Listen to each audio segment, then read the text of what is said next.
The arrival of the indomitable Thunder at Moran Prime marked the end of an era.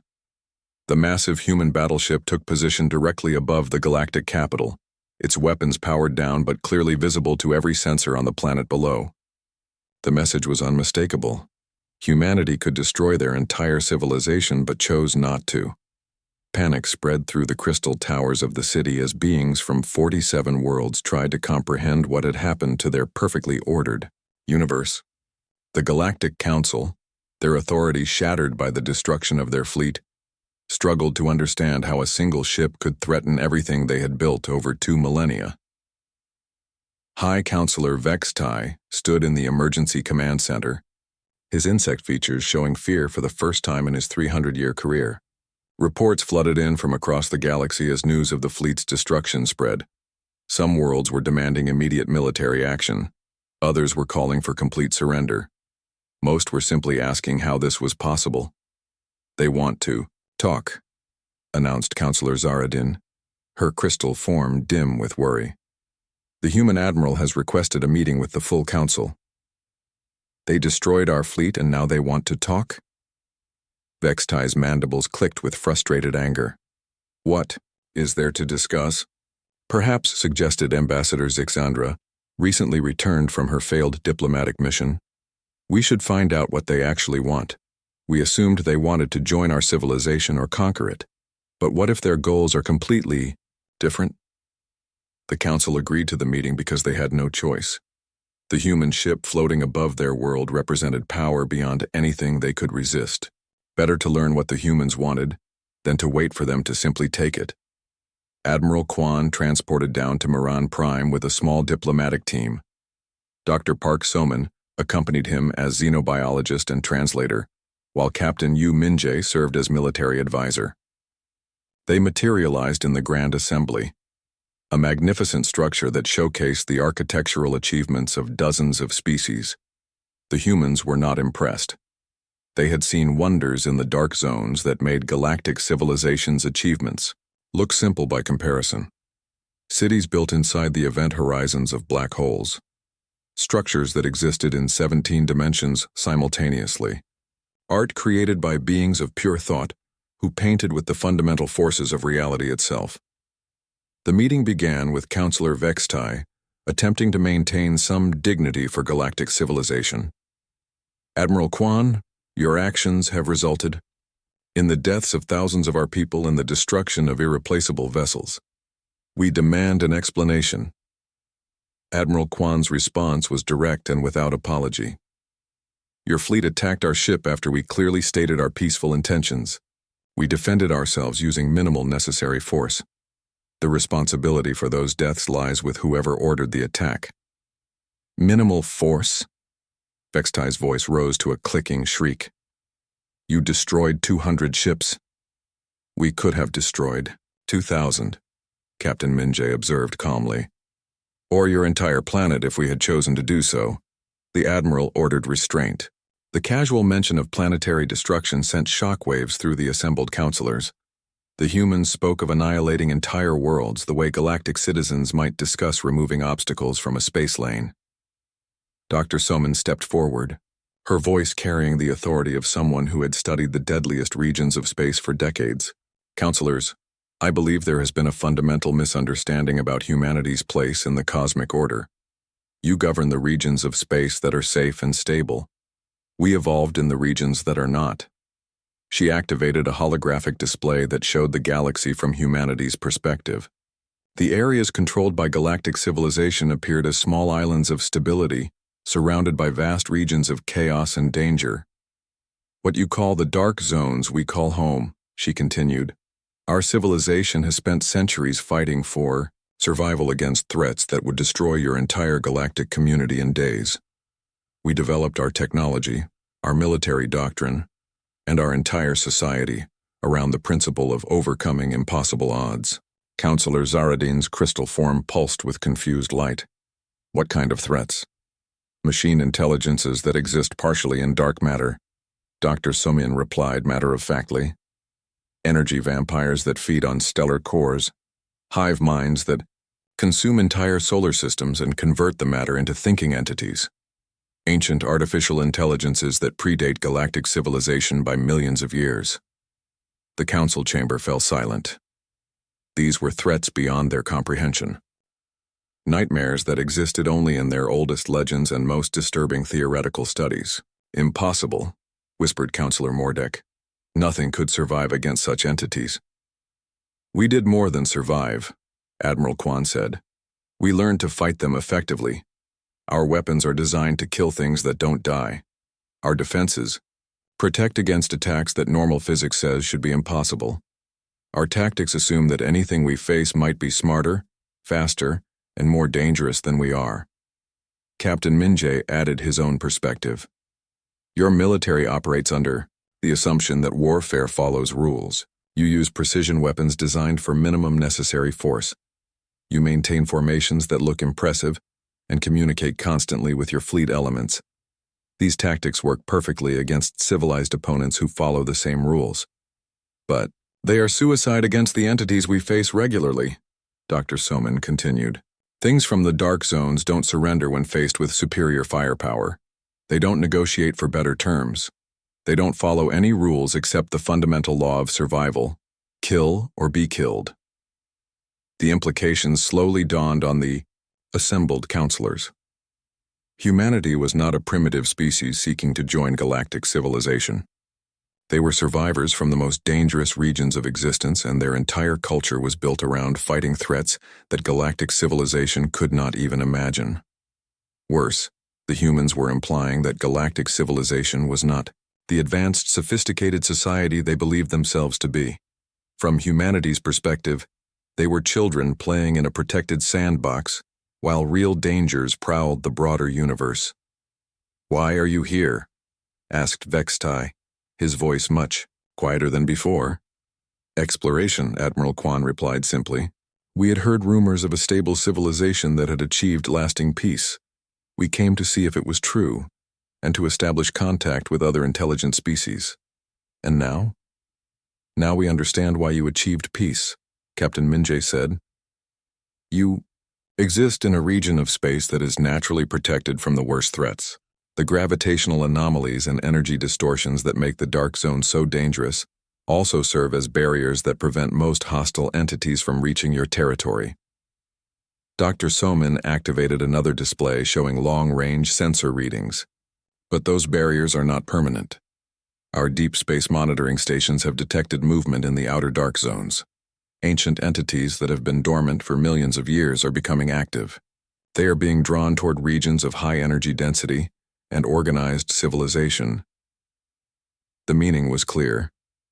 The same activities that had made galactic civilization prosperous and peaceful, large populations, high technology, organized governments, were also sending signals into the dark zones that were attracting the attention of things better left undisturbed.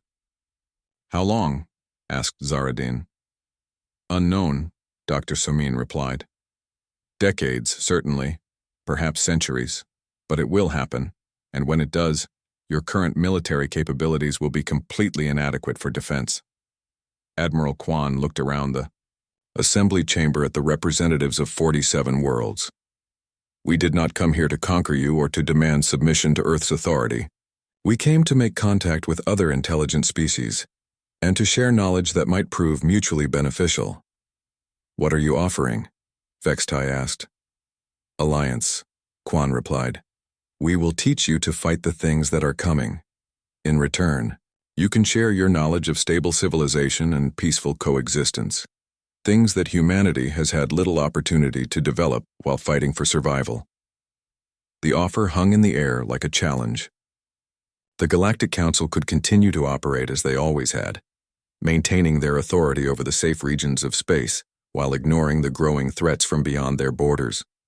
Or they could acknowledge that their understanding of the universe was dangerously incomplete and accept help from a species they had just tried to destroy. The choice would determine whether galactic civilization survived the coming storm, or joined the countless dead worlds that marked the dark zones as the hunting grounds of entities that existed beyond the normal laws of physics and morality. High Counselor Vextai looked at his fellow counselors, then back at the humans who had just offered to save a civilization that had tried to kill them. The decision was not easy, but it was necessary. What would this alliance require? What followed was not a battle. It was a demonstration of what warfare looked like when conducted by a species that had evolved in hell and learned to call it home. The indomitable Thunder did not use the elegant energy weapons favored by galactic civilization. Instead, it unleashed kinetic projectiles moving at significant fractions of light speed, massive tungsten rods that struck with the force of nuclear explosions. The alien ships, designed for energy combat, had no defense against simple metal, traveling at impossible velocities. The first salvo destroyed 12 ships instantly. Where beautiful crystalline vessels had existed moments before, only expanding clouds of debris remained. The kinetic projectiles punched through shields that had never been designed to stop physical objects moving at relativistic speeds. Gravitational torpedoes away, reported engineer Kim Dongwoo with professional calm. His screens showed targeting solutions that would have been impossible for any other species to calculate. Focusing on command and control vessels, the gravitational weapons were worse than the kinetic strikes. They created tiny black holes that lasted for microseconds but tore space itself apart in the process. Ships caught in their effects simply ceased to exist, their matter scattered across dimensions that had no names in any galactic language. Fleet Admiral Quindar watched in horror as his perfect formation disintegrated around him. His mechanical mind, designed for logical analysis, could not process what he was seeing. The human ship was using weapons that operated on principles his civilization had never encountered. All ships, evasive maneuvers, he ordered, but it was already too late. Captain Yu Minjae coordinated the indomitable Thunder's assault with the precision of a surgeon and the ruthlessness of a predator. Centuries of fighting in the dark zones had taught humanity to end threats quickly and completely. There was no such thing as a warning shot when creatures from beyond normal space were trying to eat your homeworld. Targeting the flagship, he reported. Sir, they're trying to retreat, but their formation is preventing rapid acceleration. Negative, Admiral Kwan replied. They came here to show us their power. Let them see ours. The resonance cannon powered up for the first time since leaving Earth space. This was humanity's ultimate weapon. A device that used quantum entanglement to bypass shields, armor, and even the normal flow of space-time. It had been developed to fight creatures that existed in multiple dimensions simultaneously. Against ships that existed only in normal space, it was devastatingly effective. The beam struck the eternal harmony and simply erased sections of the ship from reality. Not destroyed, erased. Matter that had existed ceased to exist, leaving gaps in the hull that exposed internal spaces to vacuum. The flagship, pride of the galactic fleet, began coming apart as its structural integrity collapsed. Dr. Park Somin monitored alien communications as panic spread through their fleet. Admiral, they're broadcasting surrender signals on all frequencies. They're calling their weapons impossible and referring to us as demons from the void. Some demons, observed Engineer Dongwoo, as his weapons systematically dismantled the alien armada. We haven't even used the really dangerous systems yet. The battle lasted exactly 12 minutes. When it ended, the combined military might of 47 worlds was either destroyed or fleeing in terror. Debris fields marked the positions where the galaxy's finest warships had been, before encountering weapons designed to fight the nightmares that lived between stars. The few surviving alien vessels broadcast warnings about reality-breaking technology and impossible tactics as they fled toward the safety of their home systems.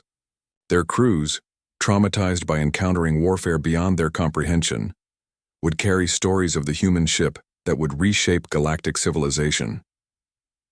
Fleet Admiral Quindar's voice, transmitted from his damaged flagship, carried none of its previous authority. Human vessel, we surrender. Please, no more killing. Admiral Kwan studied the tactical display showing scattered debris, where a mighty fleet had existed minutes before. His expression showed no satisfaction, only the grim recognition of necessary violence. In the dark zones, mercy was a luxury that could get entire worlds killed. "This is Admiral Kwan to all surviving vessels," he broadcast. "You came here to demonstrate your power and demand our submission. Instead, you have learned why humanity developed its technology in the regions you fear to explore. Return to your leaders with this message.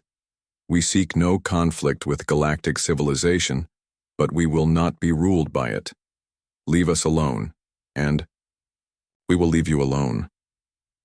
The surviving alien ships did not wait for clarification. They jumped to hyperspace as quickly as their damaged systems allowed, carrying news of humanity's capabilities to a galaxy that was completely unprepared for such revelations. Dr. Soman continued monitoring alien communications as the last enemy vessels disappeared. "Admiral, they're broadcasting warnings throughout their space. Reports about our weapons are already reaching the Galactic Council." "Good," Kwan replied. "Perhaps next time they'll think twice before threatening travelers from the dark zones." "Engineer, Dongwu was already running diagnostics on their weapon systems." "Sir, all systems performed within normal parameters. Total ammunition expenditure was less than 3% of our reserves. Captain Minjae updated their navigation systems. Admiral, course set for Mirren Prime. At current speed, we'll arrive in 18 hours. Maintain course," Kwan ordered. "It's time we had a proper conversation with the leaders of galactic civilization." The indomitable Thunder resumed its journey toward the galactic capital, leaving behind a debris field that would puzzle alien investigators for decades. The wreckage contained materials and energy signatures that should not have existed according to their understanding of physics. On Myron Prime, the Galactic Council received the first reports of the battle with disbelief that quickly turned to terror. Their greatest fleet, led by their finest admiral, had been destroyed by a single ship from the Dark Zones. Worse, the human vessel was continuing toward their homeworld with obvious hostile intent. For the first time in 2,000 years, the leaders of galactic civilization faced a threat they could not understand, negotiate with, or defeat through conventional means. Emergency sessions convened as representatives tried to comprehend how their perfectly ordered universe had suddenly become a dangerous place. High Counselor Vextai stared at the tactical reports with growing horror. The human weapons operated on principles that made no sense. Their tactics ignored every rule of civilized warfare. And their ship was heading directly toward the most important world in the galaxy.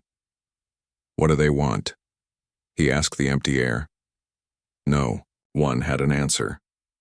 In their long history of peaceful expansion and careful diplomacy, the Galactic Council had never encountered a species that simply refused to follow their rules. They had certainly never faced one with the military capability to enforce that refusal. The approaching human battleship represented something completely outside their experience, a civilization that had developed in conditions so harsh that normal galactic technology looked like children's toys in comparison. They were about to learn that the universe was much larger and more dangerous than they had believed. More importantly, they were about to discover that humanity was not asking to join their civilization. Humanity was informing them that the rules had changed, whether they liked it or not. The indomitable Thunder continued its approach to Moran Prime, carrying with it the end of galactic civilization's long age of peace and the beginning of an era where survival would depend on learning new ways to think about war, diplomacy, and their place in a universe far more hostile than they had ever imagined. The emergency session of the Galactic Council was the largest gathering in 500 years. Representatives from 47 worlds filled the crystal chamber on Moran Prime, their various forms of communication creating a chorus of worry that echoed through the towering spires of the capital city. High Counselor Vextai stood at the center of the chaos, his insect features showing unusual strain. The reports from Ambassador Zixandra made no sense according to everything the galaxy knew about how the universe worked. "A civilization from the Dark Zones is impossible," declared Counselor Mordek, whose energy-based form flickered with agitation. "Our greatest scientists have proven that complex life cannot exist in those regions. The gravitational anomalies alone would tear apart any organic matter." "Yet the evidence is undeniable," replied Counselor Zaradin, her crystal body pulsing with worried light. "Their ship exists, their technology exists, and they refuse to acknowledge our authority." Around the chamber, Beings from dozens of different worlds struggled to understand what they were facing. For 2,000 years, the Galactic Council had been the only authority that mattered. Every intelligent species eventually joined them, accepted their laws, and contributed to their peaceful civilization. The idea that an entire civilization could exist outside their knowledge and refuse their authority was unthinkable. "We are dealing with primitives," announced Fleet Admiral Quindar, his mechanical voice cutting through the discussion. His species had evolved beyond organic forms centuries ago, existing as pure consciousness within advanced robotic bodies.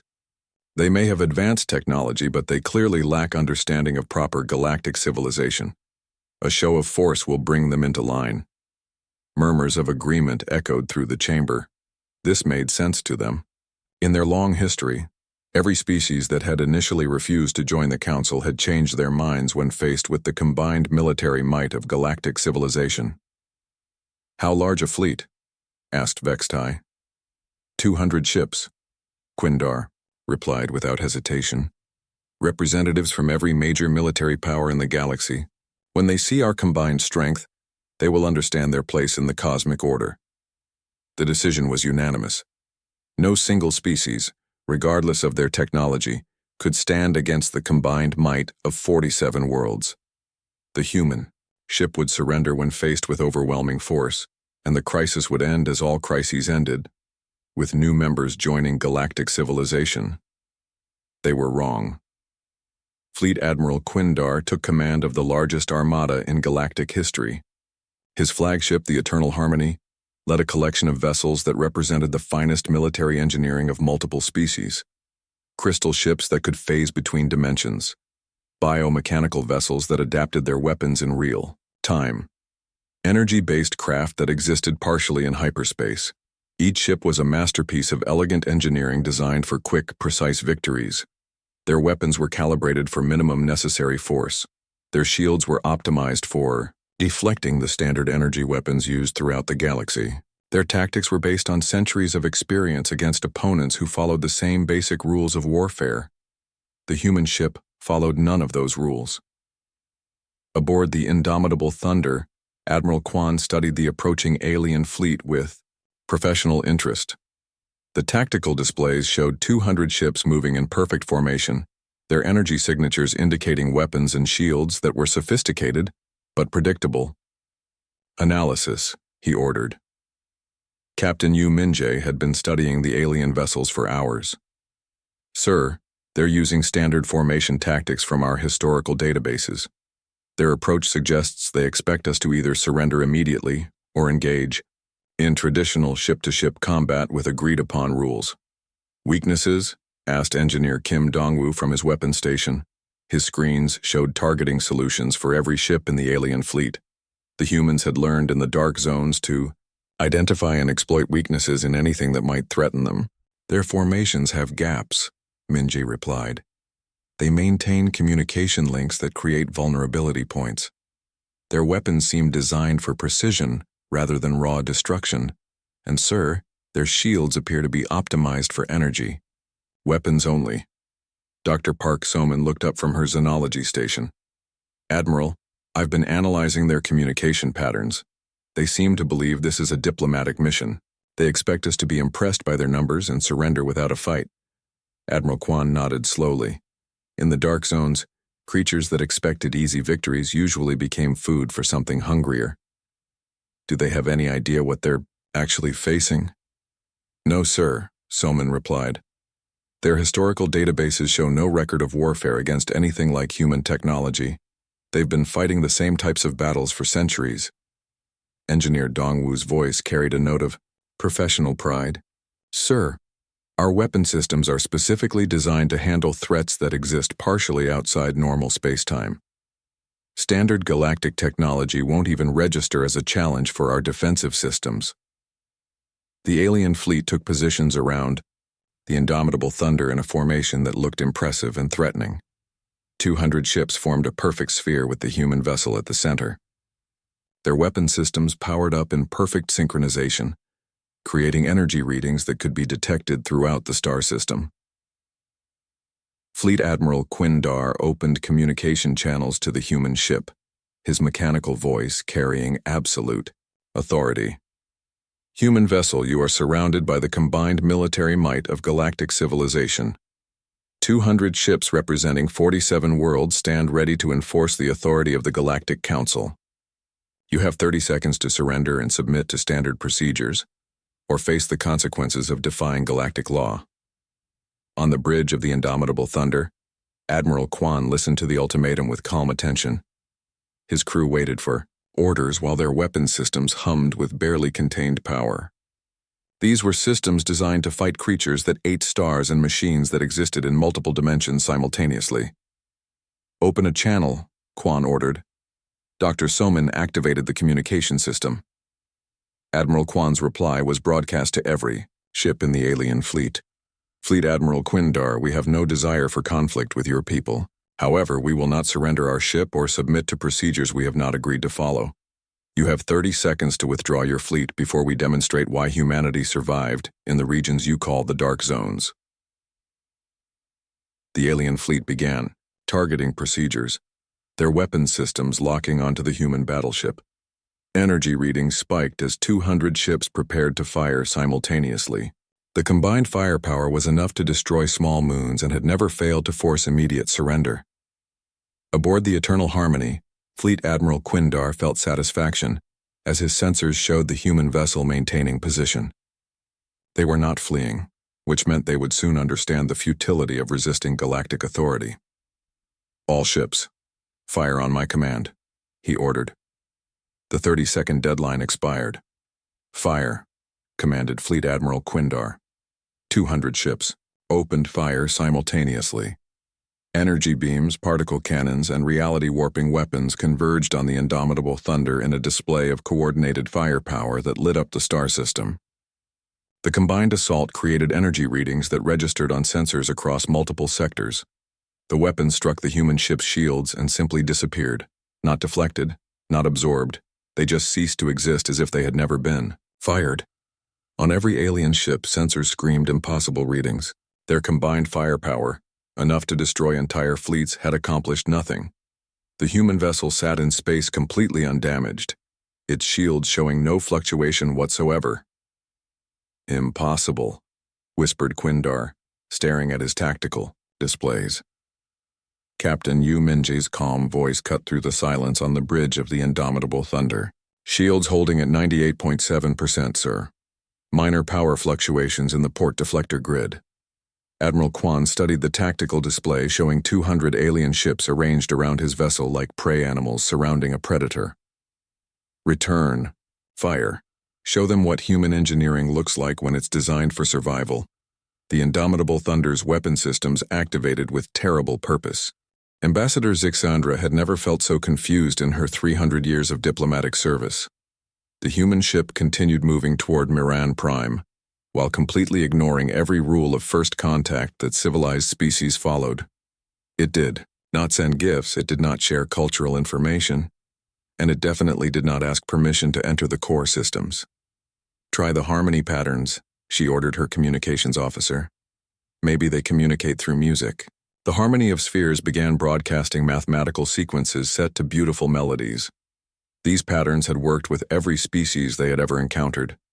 Even the most alien minds could understand the pure logic of mathematics combined with artistic expression. The human response was immediate and shocking.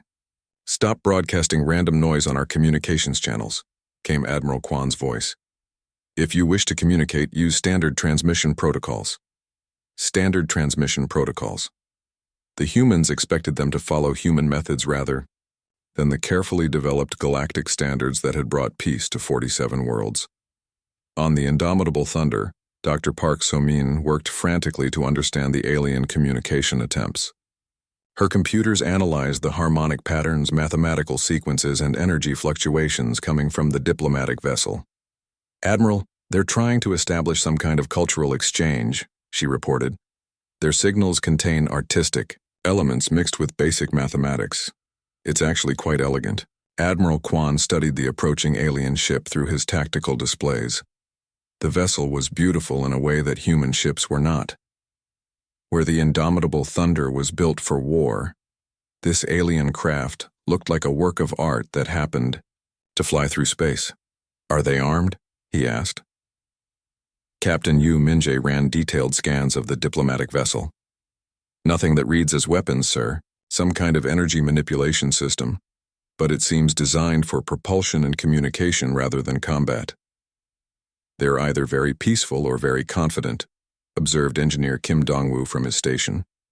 "No civilization builds unarmed ships unless they're sure they won't need weapons." Quan nodded. "In the dark zones, every human vessel bristled with weapons because anything else was suicide.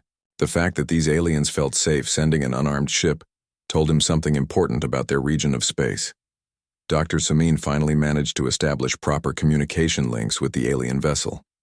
The translation process was difficult, because the aliens thought in ways that were completely different from humans. They communicated through harmonic frequencies, emotional resonances, and mathematical concepts that existed in multiple dimensions. "This is Ambassador Zix Andra of the Galactic Council vessel Harmony of Spheres," came the translated voice. "We request permission to conduct standard biological scans, weapon inventories, and cultural assessments as required by galactic law for all new species." The bridge of the Indomitable Thunder went quiet. Every human officer turned to look at Admiral Quan. In the dark zones, allowing unknown aliens to scan your ship was like painting a target on your hull and sending an invitation to everything, hungry within 1,000 light years. "Tell them no," Quan said calmly. "Sir," Somin said carefully, "they seem to think this is normal procedure. Every species apparently submits to these scans when they enter what they call civilized space." "We are not every species," Quan replied, "and we did not ask to enter their civilized space. We are passing through it." The translation of his response caused immediate chaos aboard the Harmony of Spheres. Ambassador Zixandra had never encountered a species that refused the standard first contact procedures. In her experience, new species were always eager to join galactic civilization and accept the protection that came with it. "Perhaps you misunderstand," she replied in her most diplomatic voice. "These procedures are for your own safety. We need to ensure that your biology is compatible with galactic environments and that your technology meets safety standards." "Doctor." Somin translated the response for Admiral Quan, then added her own analysis. "Admiral, they seem to believe we need their approval to exist in this region of space. Their whole communication pattern suggests they see themselves as the authority that grants permission for spaceflight." Captain Minjae looked up from his tactical station. "Sir, we're detecting movement throughout this star system. Multiple vessels are changing course to intercept us. It looks like they're not taking no for an answer." Engineer Dongwoo's screens showed the approaching ships. 12 vessels, sir. Different designs, probably different species working together. They're armed, but their weapons seem designed for precision strikes rather than serious combat." Quan studied the tactical display. The aliens were using standard fleet formations that looked impressive but had obvious weaknesses. Their ships moved in predictable patterns and maintained communication links that could be easily disrupted. It was clear they had not fought a real war in generations. "Send another message to their diplomat," he ordered. Dr. Somin opened the communication channel. Admiral Quan's voice was calm but carried an edge that made even his own crew pay attention. "Ambassador Zixandra, we appreciate your concern for our safety, but we do not require your permission to travel through space. We are on a peaceful mission of exploration and will defend ourselves if threatened. We suggest you inform the approaching vessels that we wish no conflict, but we will not submit to demands." The silence from the diplomatic ship lasted for several minutes. When Zixandra finally responded, her voice carried confusion and growing worry. "Admiral Quan, no species has ever refused Galactic Council authority. The approaching vessels are standard escort ships designed to ensure the safety of first contact procedures. If you resist, you will be in violation of galactic law." "What to? Galactic law?" Quan asked. "We are not citizens of your galaxy, and we never agreed to follow your rules. By what right do you claim authority over travelers from other regions?" This question broke Ambassador Zixandra's understanding of how the universe worked. The Galactic Council had maintained order for 2,000 years. Every intelligent species eventually joined the Council and accepted its authority. There was no such thing as travelers from outside galactic civilization because nothing existed outside galactic civilization except empty space and the forbidden dark zones. "You claim to come from the dark zones?" she asked, her voice shaking with disbelief. "We come from Earth," Admiral Kwan replied. "Our planet exists in the region you apparently call the dark zones. We have been fighting for survival in that region for centuries while building our civilization. We are now exploring beyond our traditional borders." The communication channel went silent.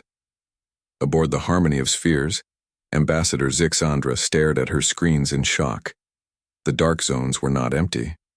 There was an entire civilization living in the most dangerous regions of space, regions where no galactic species could survive. Her tactical officer spoke in a whisper.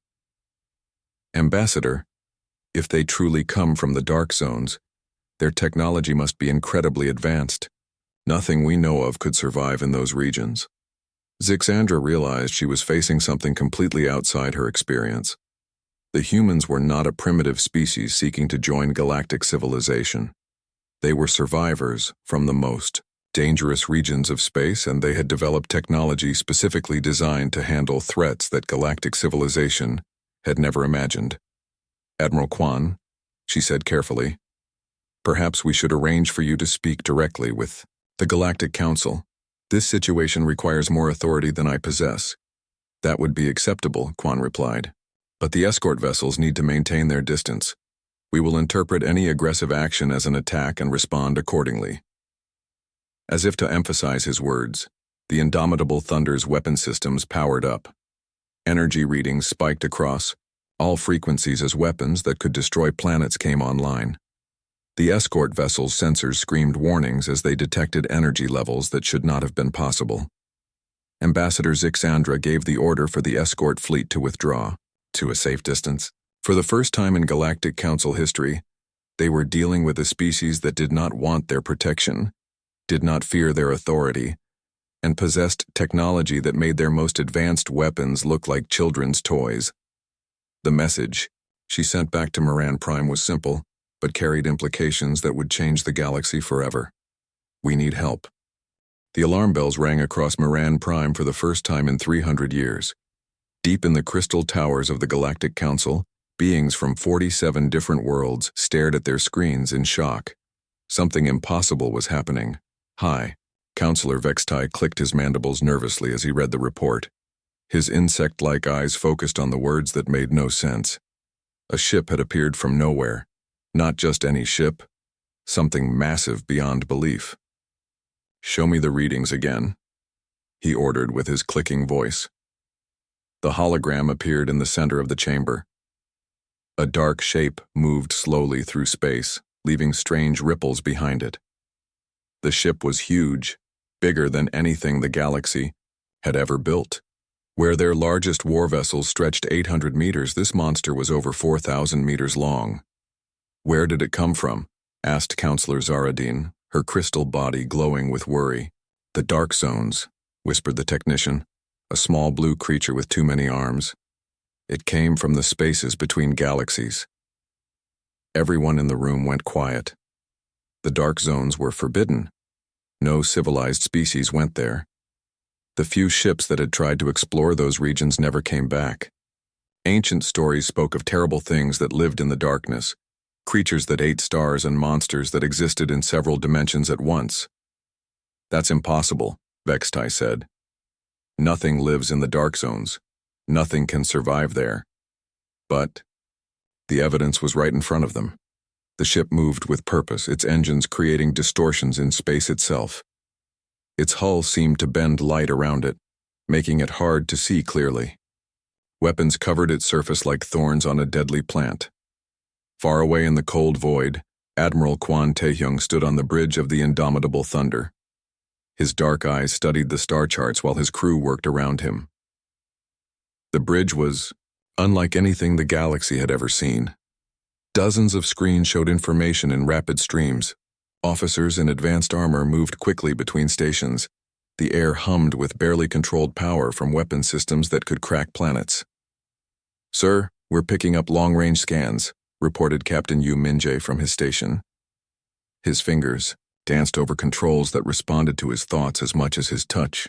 "Multiple sources, they know we're here." Admiral Quan nodded slowly. They had expected this. After centuries of fighting in the dark zones, humanity had learned to assume they were always being watched. Distance to the capital world? 47. "Hours at current speed," Minjae replied. "Should we change course?" "No, we stick to the mission." Quan's voice was calm but firm. Behind them lay Earth and the colonies humanity had carved out of the most dangerous regions of space. Ahead lay a galaxy that had lived in peace for thousands of years. A galaxy that had no idea what real war looked like. Dr. Park Soman looked up from her xenobiology station. Her screens showed analyses of the alien signals they were receiving. "Admiral, they're using harmonic communication patterns. Very sophisticated, but completely different from anything we've encountered in the dark zones." "Are they hostile?" asked Engineer Kim Dongwoo from the Weapons Control Center. His station could unleash enough firepower to destroy small moons. He had spent his life building weapons to fight things that normal physics couldn't explain. "Unknown," Soman replied. "Their signals seem more curious than aggressive, but that could change quickly." Quan understood. In the dark zones, curiosity often turned into hunger. Things would study you carefully before deciding how best to consume you.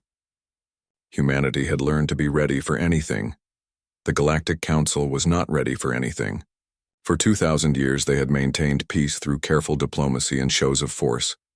Their wars were elegant affairs, precise strikes, minimal casualties, and quick surrenders. They had rules for everything. "We need to send a diplomatic vessel," declared Counselor Zaradin. "Standard first contact protocols." "What if they don't follow standard protocols?" asked a worried voice from the back of the chamber. Vextai's mandibles clicked in what passed for laughter among his species. "Everyone follows the protocols. They always have. This will be no different." He was wrong. The diplomatic ship Harmony of Spheres launched within hours. It was a beautiful vessel, made of living crystal that sang as it moved through space. Ambassador Zixandra commanded the ship with grace and confidence. She had conducted first contact with 17 different species. All had gone smoothly. This would not go smoothly. As the Harmony of Spheres approached the human battleship, its crew began to realize they were dealing with something entirely new. The alien ship did not respond to their universal greeting signals. It did not slow down or change course. It simply continued moving toward Miran Prime like a force of nature. "Try mathematical sequences," ordered Zixandra. Her crystalline form pulsed with different colors as she concentrated. The communications officer sent prime numbers, geometric patterns, and basic physics equations.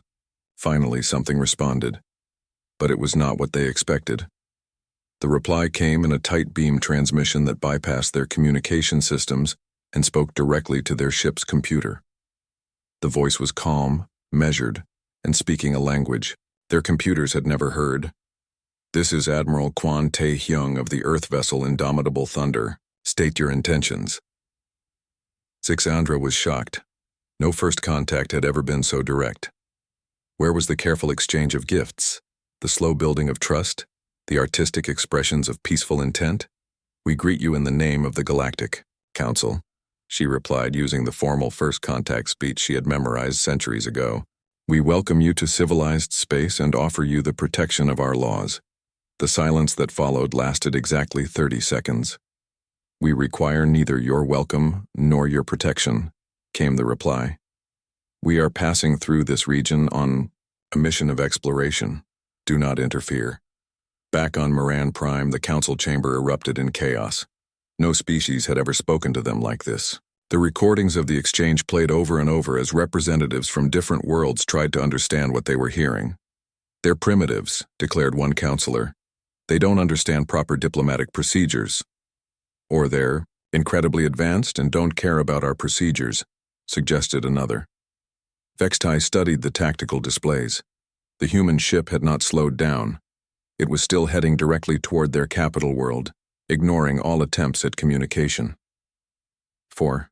The first time in his long life, the High Counselor felt something he had almost forgotten: fear. 6 months later, the galaxy had been transformed in ways that would have been unimaginable before humanity's arrival.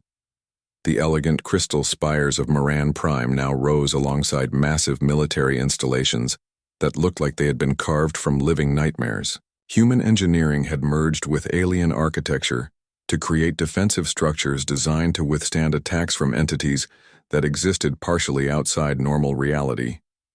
The Galactic Council still existed, but real authority had shifted to the Human Defense Coalition, a military alliance between Earth and the 37 species brave enough to accept humanity's offer of protection. The remaining 10 species had chosen to maintain their independence, preferring to believe that the ancient threats from the Dark Zones would never reach their territory.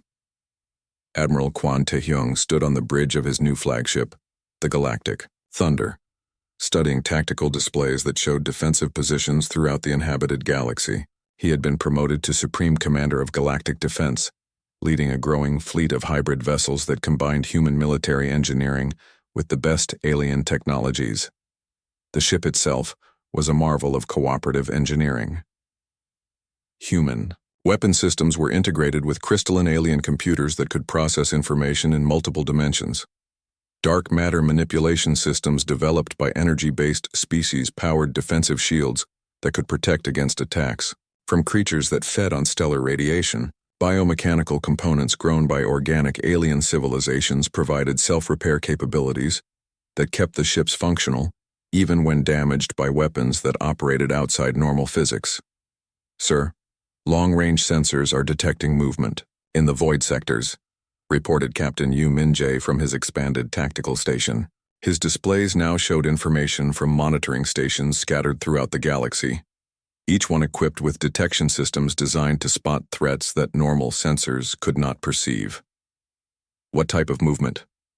Quan asked, though he suspected he already knew the answer. Gravitational distortions consistent with large-scale dimensional manipulation, Min-jae replied. Whatever is out there is big enough to warp space-time just by existing, and it's heading toward the outer rim colonies. Dr. Park So-min looked up from her xenobiology station, now expanded to include studies of entities that technically qualified as life, but existed according to rules that biology textbooks claimed were impossible. Admiral, the energy signatures match our records of void stalkers, predatory entities that hunt by detecting organized electromagnetic activity. How long until they reach inhabited space? Quan asked. 4 days, sir, reported Engineer Kim Dong-woo from his Weapons Control Center. His station now coordinated defensive systems across hundreds of ships and dozens of planets. The outer rim colonies are already evacuating, but the civilian transports won't be clear in time. Admiral Quan studied the tactical situation with the calm precision of someone who had spent decades facing impossible odds. The approaching entities were exactly the type of threat that had made the dark zones uninhabitable for normal civilization. They existed partially in hyperspace, fed on the energy generated by thinking beings, and reproduced by converting entire planets into extensions of their collective consciousness. Signal the fleet, he ordered. All coalition vessels are to proceed to intercept coordinates. Alert Dr. Zarin on the crystalline command ship that will need his dimensional manipulation capabilities, and tell Engineer Vaxtok to prepare the biomechanical vessels for extended combat operations. The response was immediate and coordinated. Throughout the galaxy, ships that had once fought each other in elegant civilized conflicts now moved with the deadly purpose of predators preparing to face something even more dangerous than themselves. The Galactic Thunder led a fleet of 200 vessels toward the outer rim, but these were not the beautiful, elegant ships that had tried to intimidate humanity months before. These were weapons of war designed by species that had learned from humanity's example. Brutal, efficient, and completely focused on survival against enemies that normal tactics could not defeat. Dr. So-min's communication with the alien species had transformed both sides. The humans had learned to incorporate alien technologies that enhanced their existing capabilities. Multi-dimensional computing systems allowed their weapons to target entities that existed in several realities simultaneously. Energy manipulation. Techniques developed by the Luminar Collective powered shields that could protect against attacks from beings of pure thought. More importantly, the alien species had learned to think like survivors. Gone were the precise, minimalistic weapons designed for civilized warfare. In their place were devastating systems designed to kill things that should not be able to die. The crystalline vessels now mounted kinetic cannons that fired projectiles through folded space. The biomechanical ships carried weapons that grew and adapted during combat, learning to counter new threats in real time. Captain Minje coordinated the fleet movements with tactical precision that would have impressed the ancient human generals who had fought in the Dark Zones. "Sir, all vessels report ready for combat. Estimated contact with the Void Stalkers in 17 minutes. Any word from the independent systems?" Quan asked. "3 of them have requested emergency assistance," reported Dr. Somin. "The others are maintaining communication silence." Engineer Dongwu's voice carried a note of professional satisfaction. "Sir, our defensive preparations are complete. If the Void Stalkers follow their normal attack patterns, we can channel them into kill zones where our combined firepower will be most effective." The battle, when it came, was nothing like the elegant conflicts that had once characterized galactic warfare. The Void Stalkers emerged from hyperspace as writhing masses of darkness that seemed to absorb light itself. They moved through space like living shadows, their forms constantly shifting as they existed simultaneously in multiple dimensions. Traditional weapons were useless against them. Energy beams simply passed through their shifting forms. Kinetic projectiles struck nothing but empty space as the entities phased between realities. It was exactly the type of enemy that had taught humanity to develop weapons that operated beyond normal physical laws. "All ships, implement Dark Zone protocols," Admiral Quan ordered. The Coalition fleet opened fire with weapons that the old galactic civilization could never have imagined. Quantum destabilizers that attacked the fundamental forces holding matter together. Reality anchors that forced multidimensional entities to exist in normal space where they could be damaged. Consciousness scramblers that disrupted the thought patterns of hive mind entities. The Void Stalkers, accustomed to consuming civilizations that fought with conventional weapons, suddenly found themselves facing opponents who understood their nature and had developed specific countermeasures. For the first time in millions of years, they encountered resistance that actually hurt them. The battle lasted 6 hours and ended with the complete destruction of the Void Stalker pack, where once these entities had swept through star systems. Like cosmic locusts, they now faced a galaxy that had learned to fight back effectively. Dr. Somin monitored the aftermath, studying the energy patterns left by the destroyed entities. "Admiral, the destruction of this pack will send ripples throughout the Dark Zones. Other entities will know that this region of space is now defended." "Good," Quan replied. "Let them know that galactic civilization is no longer easy prey." The victory marked the beginning of a new era. Over the following months, more species joined the Coalition as reports of successful defenses against Dark Zone entities spread throughout inhabited space. Even some of the proudly independent systems quietly requested defensive consultations. Engineer Dongwu worked with alien scientists to develop new generations of weapons and defenses. The combination of human survival experience and alien technological sophistication created innovations that neither species could have achieved alone. Defensive platforms that existed in multiple dimensions. Weapons that could target entities based on their thought patterns rather than their physical location. Shields that drew power from the same dark energy that many hostile entities used for sustenance. Captain Minje established training academies on dozens of worlds, teaching alien military officers to think like humans, to assume that any enemy might be smarter, more dangerous, and less predictable than expected. The elegant formations and precise tactics of old galactic warfare were replaced by flexible strategies designed to adapt to threats that might not even exist in normal space. The transformation was not without cost. Galactic civilization lost much of its innocence and beauty as it adapted to the realities of a universe far more hostile than they had believed. Art became darker, reflecting the knowledge that terrible things prowled the spaces between stars. Science focused on weapons development and defensive measures rather than pure exploration, but they survived. And as reports filtered in from deep space monitoring stations, it became clear that survival was not guaranteed. Ancient entities that had slept for geological ages were stirring throughout the dark zones, drawn by the expanding electromagnetic signatures of organized civilization.